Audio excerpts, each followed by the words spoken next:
नमस्कार दोस्तों, आप सभी का जो है अपने YouTube चैनल में स्वागत है। आज के वीडियो में जो हम पढ़ने वाले हैं वो है अंतःवृत्त की त्रिज्या और परिवृत्त की त्रिज्या के बारे में पढ़ें।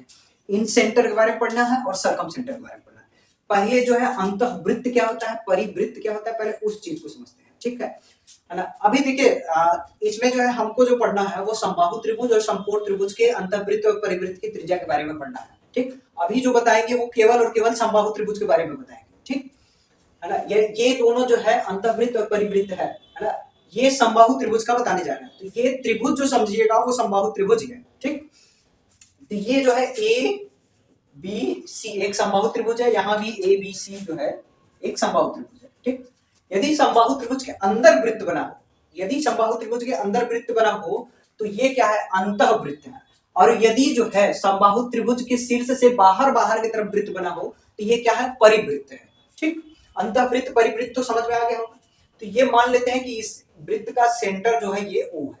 ठीक, यदि इस अंतःवृत्त की त्रिज्या की बात करें तो त्रिज्या यही होगी, ये वाला है ना, ये डी ओडी जो है वही त्रिज्या होगी। और यदि उसमें बात किया जाए त्रिज्या की तो ये है, ठीक, OA इसकी त्रिज्या होगी, है ना। यदि इसमें त्रिज्या की बात की जाए तो त्रिज्या क्या होगा, त्रिज्या क्या होगा, त्रिज्या होगा ओडी। ठीक, और इसमें त्रिज्या की बात किया जाए, त्रिज्या की बात किया जाए तो ये हो OA इसकी त्रिज्या होगी। ठीक, एक चीज याद रखिएगा, समबाहु त्रिभुज में जो है ना, किसी भी शीर्ष से उसके सामने वाली भुजा के मध्य बिंदु को जो मिलाएंगे तो वो माध्यिका कहलाती है। तो ये इसको मिला देंगे तो ये क्या हो जाएगा, माध्यिका का काम करेगा।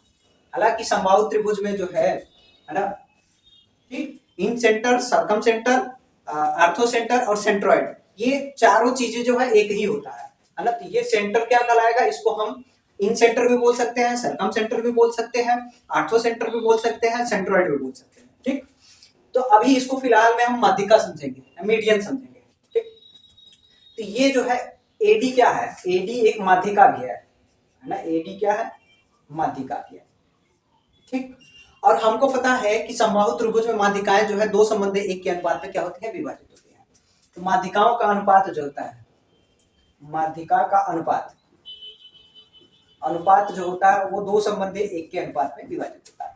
यानी यहां से यहां तक ये 2 होगा तो यहां से यहां तक ये क्या होगा, 1 होगा। ठीक, और पिछले वाले वीडियो में हम बताए थे कि समबाहु त्रिभुज में माध्यिका कैसे निकालते हैं, उसका डिस्क्रिप्शन में लिंक दे देंगे, है ना। वहां से आप जाके देख लीजिएगा, वहां अच्छे तरीके से समझाया, समझ में भी आएगा। यहाँ बताएंगे तो वीडियो लंबा खिंच जाएगा, तो वीडियो का लंबा न खींच के जो है हम अपना काम स्टार्ट भी करते हैं, है ना। तो माध्यिका की लंबाई जो होती है, माध्यिका की लंबाई, लंबाई जो होती है रूट में 3/2 ए होती है। ये माध्यिका की लंबाई होती है, यानी ये पूरा एडी की लंबाई जो है वो है रूट में 3/2 ए है। ठीक है ना। और यही हमारी त्रिज्या है। ओडी क्या है, त्रिज्या है। ठीक, ओडी क्या है, त्रिज्या है, तो इसको आर से लिख देते हैं। पूरी लंबाई है 3/2 ए है। ठीक, इस पूरी लंबाई को जो है हमको इतना लेना है, तो इतना लेना है तो ये 1 लिखेंगे और पूरा टोटल 3 है ना। ये पूरा 3 था, 3 में से एक पार्ट लिए हैं तो 1 बटा के 3। ठीक, यदि ऊपर वाला लेते तो 2/3 लिखते। अब ये कितना हो जाएगा, ऊपर हो गया रूट में 3 और नीचे कितना हो गया, 3 दूना के 6 ए हो। ठीक, यदि इसका रेशनलाइज कर दें, हालांकि नीचे रूट रहता है तब रेशनलाइज किया जाता है, हम फार्मूला के अनुसार चलते हैं। तो ये जो है मल्टीप्लाई होगा तो ये 3 हो जाएगा और नीचे कितना हो गया, 6 रूट में 3 ये हो जाएगा। इसको काट देंगे, 3 एकम 3, 3 दूना के 6। तो ये आर की वैल्यू निकल के कितना आई, 1/2√3 ए। ये हो गया अंतःवृत्त की त्रिज्या, अंतःवृत्त की त्रिज्या हो गया। ठीक, यदि हम क्षेत्रफल की बात करें, अंतःवृत्त का क्षेत्रफल, अंतःवृत्त का क्षेत्रफल, तो वृत्त का क्षेत्रफल होता है पाई आर स्क्वायर। तो पाई हो गया, इसका स्क्वायर करेंगे तो ए का स्क्वायर ए, 2 का स्क्वायर करेंगे तो ये हो जाएगा 4, √3 का स्क्वायर करेंगे तो 3, तो ये कितना हो जाएगा, पाई ए स्क्वायर, ये कितना हो गया, 4 है ना। पाई ए स्क्वायर पर 12 अंतःवृत्त के त्रिज्या का क्षेत्रफल ये होगा। अब चलते हैं परिवृत्त की तरफ। तो परिवृत्त की तरफ जो है तो सेम चीज होगा, ये माध्यिका हो जाएगी और ये दो संबंध एक के रूप में क्या करेगा, डिवाइड करेगा, है ना। हमको OA निकालना है, OA ही क्या है, परिवृत्त की त्रिज्या है। पूरी माध्यिका की लंबाई होगी 3/2 जो कि यहां था, है ना, उसमें भी सेम चीज है। तो रूट में 3/2 ए हो गया अब इस बार ये ऊपर वाला ले रहे हैं, तो ऊपर वाले ले रहे हैं तो ऊपर वाला पार्ट कितना है 2 और टोटल कितना है 3। ये 2 से 2 खत्म, ये हो गया रूट में 3 अपान के 3 a। इसका भी नीचे ऊपर रूट 3 से क्या कर देंगे मल्टीप्लाई कर देंगे, तो ऊपर हो जाएगा 3 ना, इसका मल्टीप्लाई होगा रूट खत्म हो जाएगा। ये कितना हो जाएगा, ये हो जाएगा 3 रूट में 3, ये खत्म हो गया 3 से 3, तो r की वैल्यू निकल के आ गई a रूट में 3। ये हो गया हमारा परिवृत्त की त्रिज्या। यदि परिवृत्त का क्षेत्रफल निकालना हो, परिवृत्त का क्षेत्रफल, क्षेत्रफल का बात किया जाएगा तो पाई आर स्क्वायर होता है, तो ये हो जाएगा पाई आर का स्क्वायर करेंगे है ना, तो ये कितना हो जाएगा, ये हो जाएगा ए स्क्वायर, और इसका स्क्वायर करेंगे तो ये रूट खत्म हो जाएगा, तो पाई ए स्क्वायर बाई, ये हो जाएगा हमारा परिवृत्त का क्षेत्रफल। ठीक, आशा है कि ये समझ में आया होगा है ना। ये जो है समबाहु त्रिभुज का अंतःवृत्त और परिवृत्त का ये क्षेत्रफल और त्रिज्या कैसे निकालते हैं वो समझ में आया। अब चलते हैं समकोण त्रिभुज में। ठीक, समकोण त्रिभुज का समझते हैं। चलिए समकोण त्रिभुज में देखते हैं अंतःवृत्त और परिवृत्त है ना। ये देखिए, ये जो है समकोण त्रिभुज में अंतःवृत्त है, यानी जो है वृत्त जो है वो त्रिभुज के अंदर बना है, और यहाँ पे जो है परिवृत्त है, जो वृत्त है वो त्रिभुज के क्या है बाहर है ना, यानी तीनों सिर से होता हुआ ये खींचा गया है। तो ये समकोण त्रिभुज है, तो ये हम मान लेते हैं कि ये ए है, ये बी है, ये सी है, ये लंब है, तो इसको जो है लंब को परपेंडिकुलर दे देते हैं, इसको बेस दे देते हैं, इसको हाइपोटेनियस। ये हाइपोटेनियस है, ये बेस है, ये परपेंडिकुलर। ठीक, उसी तरह जो है ये क्या है हमारा, ये पूरी के पूरे क्या है हाइपोटेनियस है ना, ये बेस है, ये परपेंडिकुलर है, और ये ए बी और सी हमारा त्रिभुज है। इसका सेंटर जो है, इसका सेंटर जो है ओ यहाँ पे है, और इसका भी सेंटर क्या है। यदि इसके जो है अंतःवृत्त की त्रिज्या की बात करें समकोण त्रिभुज में, तो इसकी त्रिज्या जो है अंतःवृत्त की त्रिज्या, और वो भी कौन से त्रिभुज में, समकोण त्रिभुज में। ठीक, तो इसकी त्रिज्या निकालने के लिए हम क्या करते हैं कि इन दोनों को जोड़ के इसमें से घटा देते हैं, perpendicular plus base minus hypotenuse बटा है ना। ये अंतःवृत्त की त्रिज्या निकालने का फार्मूला है किसमें, समकोण त्रिभुज में।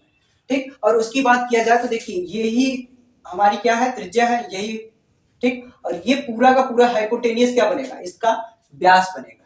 ठीक, डायमीटर बनेगा है ना। तो हमको पता है त्रिज्या निकालने के लिए क्या करते हैं, जो व्यास होता है डायमीटर होता है उसका आधा कर देते हैं, तो AC क्या हो जाएगा, AC इसमें क्या हो जाएगा व्यास हो जाएगा। ठीक, डायमीटर। ठीक, डायमीटर। तो रेडियस कितना हो जाएगा, R की वैल्यू कितना हो जाएगा, R क्या है OA ही है, OA या OC बोल सकते हैं। ठीक, तो हाइपोटेनियस का कर देंगे आधा, हाइपोटेनियस का आधा करेंगे तो हमारा क्या निकल जाएगा, हमारा रेडियस निकल जाएगा। ठीक, इतना चीज मालूम है। अब चलते हैं इस पे सवाल पे। हालांकि विषमबाहु त्रिभुज का भी अंतःवृत्त और परिवृत्त होता है ना। हमको विषमबाहु त्रिभुज पे जो है कभी वैसा सवाल देखने को नहीं मिला है, यदि आपको मिला होगा तो आप हमको भेजिएगा, उस पे भी बताएंगे। ठीक, चलिए अब इसके सवाल पे चलते हैं, कुछ सवाल करते हैं। चलिए क्वेश्चन नंबर पहला देखते हैं। क्वेश्चन नंबर पहला करा है, अगर समबाहु त्रिभुज के अंतःवृत्त की त्रिज्या जो है, अंतःवृत्त की त्रिज्या दिया है, अंतःवृत्त की त्रिज्या हमको दिया है, ये कितना दिया है, ये करा 3 सेंटीमीटर है। तो हमको बताना है समबाहु त्रिभुज की परिधि क्या होगी है ना। हमसे पूछ रहा है समबाहु त्रिभुज की परिधि। ठीक, ये हमसे पूछ रहा है, तो हम एक बना लेते हैं समबाहु त्रिभुज। ठीक, अंतःवृत्त कहाँ है, तो इसके अंदर ही सर्कल होगा, यही होगा। ठीक, और अंतःवृत्त की त्रिज्या का फार्मूला हम बताए थे A2√3। और समबाहु त्रिभुज का परिधि निकालने का, परिधि का मतलब होता है परिमाप, तो जब भी जो है परिमाप कहेगा तो जितनी भुजाएं दिया रहता है सबको जोड़ देंगे, हमारा परिमाप निकल जाएगा। परिमाप निकालने के लिए समबाहु त्रिभुज के लिए हमको भुजा चाहिए, भुजा आ जाएगा तो हम जो है तीनों भुजाओं को जोड़ देंगे, हमारा जो है परिमाप निकल जाएगा। A + A + A कितना हो जाएगा 3A, यही क्या होगा हमारा परिमाप होता है। पहले भुजा निकाल लेते हैं, तो त्रिज्या हमको दिया है 3, त्रिज्या हो गया 3, ये हो गया 2√3, इसका इधर मल्टीप्लाई करेंगे, इसका इधर मल्टीप्लाई करेंगे तो ये कितना हो जाएगा 6√3, ये हो जाएगा E। भुजा निकल के आ गई हमारी, साइड निकल के आ गया। अब इसको यहाँ पे धर देते हैं है ना, तो परिधि बराबर या परिमाप बराबर ये हो जाएगा 3A, तो 3A की वैल्यू हमारी हो गई 6√3 ना, 6√3, ये कितना हो गया 6 × 18 √3, ये हो जाएगा सेंटीमीटर। हमारा परिमाप कितना हो गया 18√3 सेंटीमीटर। ऑप्शन नंबर कौन सी हो जाएगा? ऑप्शन नंबर डी से हो जाएगा, ऑप्शन नंबर डी से। ठीक, चलिए आगे चलते हैं। क्वेश्चन नंबर 2 देखते हैं। क्वेश्चन नंबर जो है 2 क्या कह रहा है? कह रहा है एक वृत्त की परिधि एक समभुज त्रिभुज की परिधि के बराबर है। ठीक है, कह रहा है एक वृत्त की परिधि है ना, एक वृत्त है, एक वृत्त है। ठीक, कह रहा है वृत्त की परिधि जो है एक समभुज त्रिभुज की परिधि के बराबर है। इसकी परिधि जो है एक समभुज, समभुज का मतलब हो गया इक्विलैटरल ट्रायंगल, ठीक, समबाहु त्रिभुज, इसके परिधि के बराबर है। इसकी परिधि कितना होगी? 2πr होता है, और इसकी परिधि कितनी होगी? 3a के बराबर हो गया। कह रहा है यदि उस वृत्त की त्रिज्या जो है, इसकी त्रिज्या जो है हमको 7 दिया है। ठीक, इसकी त्रिज्या यही होगी, ये 7 सेंटीमीटर दिया है। तो हमसे पूछ रहा है समभुज त्रिभुज के भुजा की लंबाई क्या होगी, अरे इसकी लंबाई क्या होगी? तो यहाँ धर देते हैं इसको, तो 2 पाई की वैल्यू होगी 22/7, ये आर की वैल्यू होगी 7, ये कितना हो जाएगा 3, 7 से 7 खत्म, और ये इधर आ जाएगा तो 2 अब गुणे 22 अब बटे के 3, ये हो जाएगा। तो ये कितना हो गया 22 दूना 44 अब बटा के 3, ये हो जाएगा। तो ए की वैल्यू कितनी हो जाएगी?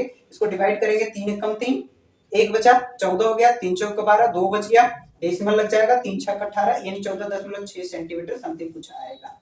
ठीक, ये ऑप्शन नंबर कौन सही हो जाएगा? ऑप्शन नंबर सी सही हो जाएगा, ये वाला दिया है 44 बटे के 3, और डेसिमल में करेंगे तो 14.6 सेंटीमीटर आएगा। ठीक, चलिए आगे चलते हैं। क्वेश्चन नंबर 3, क्वेश्चन नंबर 3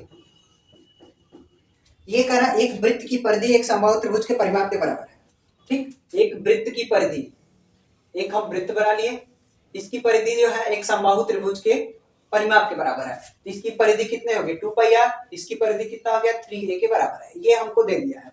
ठीक, कह रहा है यदि उस त्रिभुज की त्रिज्या जो है, इस त्रिभुज की त्रिज्या जो है हमको दिया है 14 सेंटीमीटर, 14 सेंटीमीटर है, तो हमको बताना है समबाहु त्रिभुज की भुजा की लंबाई। देखिए ये हो गया 2, पाई की वैल्यू हो गई 22/7, आर की वैल्यू मैंने दिया है 14, 14 रख देंगे, ये हो जाएगा 3। ठीक, 7 से काट देंगे, 7 दूना के 14, ये कितना आ गया? ये हो जाएगा 44, 44 दूनी कितना हो गया 88, और हाई आ जाएगा 3 डिवाइड में। ठीक, तो ये हो जाएगा 88 बटा के 3, इसको डिवाइड करके डेसिमल में चेंज कर सकते हैं। ऑप्शन जो है ऑप्शन नंबर कौन सही हो जाएगा? सी, ऑप्शन में 28/3 ही दिया है। ठीक है, चलिए क्वेश्चन नंबर 4 चलते हैं। क्वेश्चन नंबर 4 कह रहा है एक समकोण त्रिभुज, एक समकोण त्रिभुज उसके परिवृत्त की त्रिज्या जो है, समकोण त्रिभुज है। ठीक, ये हम समकोण त्रिभुज बना लिए। ठीक, कह रहा है परिवृत्त है, तो परिवृत्त है तो इसके बाहर बाहर जाएगा, ऐसा ही कुछ जाएगा। ठीक है ना, कह रहा है इसकी त्रिज्या जो है ना, तो ये इसकी त्रिज्या ये हो गई, इसकी लंबाई दिया है 3 सेंटीमीटर। तो हमसे कह रहा है विपरीत शीर्षो बिंदु से कर्ण की ओर खींचे गए शीर्ष लंब की लंबाई 2 सेंटीमीटर है ना, यानी विपरीत शीर्ष, तो इसका विपरीत शीर्ष कौन सा होगा? ये होगा, है ना। इसका हमको दिया है, इसकी लंबाई 2 सेंटीमीटर दिया है, 2 सेंटीमीटर दिया है। तो हमसे पूछ रहा है त्रिभुज का क्षेत्रफल क्या होगा? तो ये इसकी त्रिज्या जो है 3 दिया है, तो कर्ण की लंबाई निकाल सकते हैं, है ना। कर्ण की लंबाई कितनी हो जाएगी, है ना, तो 3 गुणे 2। ठीक, त्रिज्या का जस्ट दूना जो है हमारा व्यास होता है, और बताया है कि ये समकोण त्रिभुज में जो है ना, कर्ण ही क्या होता है? उसका व्यास होता है। तो ये हो गया 6। अब जो है इस त्रिभुज को निकाल देंगे इधर। ठीक, तो हमारा जो है इसको उलट के इसे लिखेंगे। ठीक, तो हमारा बेस हमको पता हो गया 6 है, और ऊंचाई 2 दिया है। ठीक, तो इसका क्षेत्रफल निकालेंगे, तो क्षेत्रफल निकालेंगे तो कितना हो गया 1/2 बेस इंटू हाइट, 1/2 बेस की वैल्यू कितनी है 6, हाइट मैंने दिया 2, 2 से 2 खत्म हो जाएगा, ये 6 सेंटीमीटर स्क्वायर है। इसका क्षेत्रफल कितना होगा 6 सेंटीमीटर स्क्वायर। ठीक, ऑप्शन नंबर कौन सही हो जाएगा? ऑप्शन नंबर बी सही हो जाएगा। चलिए क्वेश्चन नंबर 5 चलते हैं। नंबर 5 ये कह रहा आर त्रिज्या वाले एक अर्धवृत्त के अंतर्गत खींचे जा सकने वाले बड़े से बड़े त्रिभुज का क्षेत्रफल क्या होगा? ठीक, ये कह रहा आर त्रिज्या वाले एक अर्धवृत्त है, देखिए हम अर्धवृत्त बना दिए। ठीक, इसके अंदर जो हमको बड़े से बड़े त्रिभुज को खींचना है, ये बड़ा से बड़ा त्रिभुज ये खींचा जाएगा। ठीक है ना, बड़ा से बड़ा त्रिभुज ये खींचा जाएगा, ए बी सी, ये इसकी हमको त्रिज्या दिया था। ठीक, इसकी हमको त्रिज्या दिया था, तो हमको बताना है कि इसका क्षेत्रफल क्या होगा। ठीक, इसका हमको बताना है इसका क्षेत्रफल क्या होगा। तो ये आर है तो ये भी आर होगा, ठीक, और ये आर है तो ये भी आर होगा। यदि इसका हमको बेस निकालें तो बेस बीसी बराबर कितना हो जाएगा, 2r हो जाएगा। यानी बेस हमको मालूम हो गए, हाइट हमको मालूम है, इसका नाम दे देते हैं डी, एडी हमको मालूम है कितना है, आर है। तो क्षेत्रफल बराबर कितना होगा, त्रिभुज का क्षेत्रफल 1/2 बेस इंटू हाइट, ठीक। तो 1/2 बेस कितना है, बेस हमारा 2r है और हाइट बनने पता है r है। तो ये 2 से 2 खत्म हो जाएगा, ये हो जाएगा r स्क्वायर, ठीक है ना। तो अर्धवृत्त में जो सबसे बड़ा त्रिभुज बनेगा उसका क्षेत्रफल कितना होता है, त्रिज्या का जस्ट स्क्वायर होता है, ठीक। ऑप्शन नंबर कौन से हो जाएगा, ऑप्शन नंबर सही हो जाएगा बी वाला, ऑप्शन नंबर बी सही है। चलिए क्वेश्चन नंबर 6 पे चलते हैं। क्वेश्चन नंबर 6 ये कह रहा है 6 सेंटीमीटर त्रिज्या वाले अर्धवृत्त में बनाए जा सकने वाले सबसे बड़े से बड़े त्रिभुज का क्षेत्रफल कितना होगा, ठीक। अर्धवृत्त कहा है तो ये हमारा अर्धवृत्त हो गया, ये हमारा अर्धवृत्त हो गया। अरे इसमें सबसे बड़े से बड़े बनाए जाने वाले त्रिभुज का क्षेत्रफल हमको निकालना है, ठीक। तो अभी जस्ट इसके पिछला वाला जो है हम सवाल लगाए थे तो उसमें त्रिभुज का क्षेत्रफल निकल के आया था आर स्क्वायर, ठीक। यही आर की वैल्यू हमको दिया है 6, तो 6 का स्क्वायर करेंगे तो ये कितना हो जाएगा 36 सेंटीमीटर स्क्वायर, है ना। त्रिभुज का क्षेत्रफल कितना हो जाएगा 36 सेंटीमीटर स्क्वायर, ये वाला ऑप्शन नंबर ए से हो जाएगा, ठीक। और यदि हमको निकालना होता, मान लीजिए बाई चांस ये बात हमको न याद रहे तो हम क्या करेंगे, तो ये त्रिज्या हमको दिया है ये 6, ठीक। तो ये भी तो त्रिज्या होगी इसकी, ये भी हो गया 6 और ये भी इसकी त्रिज्या हो गया 6, है ना। तो यदि हम बेस की, इस त्रिभुज के बेस की बात करें तो बेस ये बनेगा, हाइट ये बनेगा, ठीक। तो त्रिभुज का क्षेत्रफल 1/2 बेस इंटू हाइट होता है, तो 1/2 बेस कितना हो गया 6 6 12, हाइट मैंने पता है हाइट कितना दिया है 6, तो वो 2 से काट देंगे, 2 3 6 12 3 कितना हो गया 36 सेंटीमीटर स्क्वायर, इसका क्या हो जाएगा एरिया, ठीक। चलिए आगे चलते हैं क्वेश्चन नंबर 7। चलिए क्वेश्चन नंबर 7 ये कह रहा 42 सेंटीमीटर भुजा वाले एक समबाहु त्रिभुज के अंतःवृत्त का क्षेत्रफल ज्ञात कीजिए, ठीक। ये जो है समबाहु त्रिभुज है, अंतःवृत्त का है। तो अंतःवृत्त की त्रिज्या कितनी होती है, अंतःवृत्त की त्रिज्या, ठीक। समबाहु त्रिभुज में अंतःवृत्त की त्रिज्या निकाले थे a 2√3 था अंतःवृत्त की त्रिज्या, ठीक। हमको जो है a की वैल्यू दिया है 42, है ना। हमको वृत्त का क्षेत्रफल निकालना है, तो a की वैल्यू मैंने दे दिया है 42 सेंटीमीटर, तो त्रिज्या r निकाल लेते हैं 42, ये हो गया 2 और √3, ठीक। √3 से नीचे ऊपर मल्टीप्लाई कर देते हैं ताकि जो है रूट नीचे से हट जाए, ये कितना हो जाएगा नीचे हो जाएगा 2 × 3 यानी 6 हो जाएगा। तो ये हो गया 42 √3 बटे ये अपन के 6 से काटेंगे 6 7 42, ये हो गया 7 √3 हो जाएगा, ये r की वैल्यू होगी। यदि क्षेत्रफल की बात करें तो क्षेत्रफल होगा पाई r स्क्वायर, पाई की वैल्यू 22/7, है ना। r का स्क्वायर करेंगे तो 7 √3 फिर 7 √3, एक साथ से एक साथ खत्म, ये हो गया 22, ये बचा 7, इसका आपस में मल्टीप्लाई होगा तो रूट खत्म, ये कितना हो गया, ये हो गया 66 × 7, 6 7 42 के 2 कैरी हो गया 4, 6 7 42, अब 42 और 4 कितना हो गया 46, 462 सेंटीमीटर स्क्वायर क्या होगा एरिया होगा, ठीक। ऑप्शन नंबर कौन सी हो जाएगा, ऑप्शन नंबर सही हो जाएगा। 7 के बाद चलते हैं क्वेश्चन नंबर 8 पे। ये कह रहा है एक समबाहु त्रिभुज के परिवृत्त की त्रिज्या जो है 8 सेंटीमीटर, परिवृत्त की त्रिज्या क्या है, परिवृत्त की त्रिज्या वो मैंने दे दिया 8 सेंटीमीटर, ठीक। तो परिवृत्त की त्रिज्या कितने होते हैं, a √3 होता है, यही होता है परिवृत्त की त्रिज्या, और ये दे दिया 8, तो a की वैल्यू उस त्रिभुज का जो भुजा होगा वो निकालेंगे तो कितना हो जाएगा 8 √3। अब हमसे पूछ रहे हैं अंतःवृत्त की त्रिज्या कितनी होगी, तो अंतःवृत्त की त्रिज्या, ठीक। तो इसका फार्मूला हम अभी जस्ट कुछ देर पहले जो किए थे a 2√3 था, ठीक। a की वैल्यू मैंने पता है 8 और √3 अपन के 2, ये हो जाएगा √3, √3 से √3 खत्म, 2 से काटेंगे ये हो जाएगा 4, ये हो जाएगा 4 सेंटीमीटर। तो अंतःवृत्त की त्रिज्या कितनी निकल के आ गई 4 सेंटीमीटर निकल के आ जाएगी। तो ऑप्शन नंबर कौन सी हो जाएगा, ऑप्शन नंबर सही हो जाएगा सी में, ऑप्शन नंबर सी। चलिए क्वेश्चन नंबर 9 पे चलते हैं। क्वेश्चन नंबर 9 देखिए, तो कह रहा है किसी समबाहु त्रिभुज की ऊंचाई दिया है ना, ऊंचाई मैंने दे दिया है ना, अल्टीट्यूड या मीडियंस ये हमको दे दिया 4√3 सेंटीमीटर। हमसे कह रहा है परिवृत्त का क्षेत्रफल, परिवृत्त का क्षेत्रफल और अंतःवृत्त का क्षेत्रफल का अनुपात बताना है ना, अंतःवृत्त वृत्त का क्षेत्रफल का अनुपात बताना है। ठीक, तो अब देखिए यदि परिवृत्त की त्रिज्या की बात किया जाए, परिवृत्त की त्रिज्या की बात किया जाए तो ये कितना होता है, a रूट में 3 होता है। और अंतःवृत्त की त्रिज्या की बात किया जाए, अंतःवृत्त की त्रिज्या की बात किया जाए तो त्रिज्या की बात किया जाए तो ये होता है a 2 रूट में 3 होता है। यदि इसके क्षेत्रफल की बात किया जाए तो इसका क्षेत्रफल पाई आर स्क्वायर, तो आर तो यही है तो इसका स्क्वायर करेंगे तो a, इसका स्क्वायर करेंगे तो रूट खत्म हो जाएगा, बचेगा 3। ठीक, और इसके क्षेत्रफल की बात किया जाए तो इसका क्षेत्रफल कितना हो जाएगा, पाई आर का स्क्वायर, तो आर ए का स्क्वायर हो जाएगा, ये कितना हो गया 2 का स्क्वायर 4, इसका स्क्वायर करेंगे रूट खत्म हो जाएगा, 4 12, ये हो जाएगा 12। ठीक, हमसे नाम लिया है, पहले किसका लिया, परिवृत्त का क्षेत्रफल का नाम लिया, तो परिवृत्त का क्षेत्रफल यही है तो इसको रख देंगे ऊपर पाई ए स्क्वायर अपान के 3। ठीक, अपान करेंगे।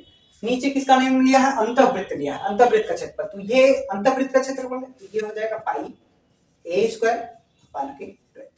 ठीक, ये पाई से पाई खत्म, ए स्क्वायर से ए स्क्वायर खत्म। ठीक, ऊपर बचा 1/3, नीचे बचा 1/2। ठीक, ये ऊपर जाएगा तो कल लिखा जाएगा, तो ये हो जाएगा 1/3, 12 हो गया ऊपर, 1 हो गया, 3 से काटेंगे 3 चौको 12, ये कितना आ जाएगा 4:1 आ जाएगा। ऑप्शन नंबर कौन से सही हो जाएगा, ऑप्शन नंबर सही हो जाएगा बी में। ठीक, आज के लिए इतना ही, बहुत ज्यादा लंबा वीडियो हो जाएगा। ठीक, अब नेक्स्ट वीडियो में ट्रायंगल के कुछ और सवाल करेंगे जो एनटीपीसी में पूछे गए हैं, उसको करेंगे। ठीक, आज के लिए धन्यवाद।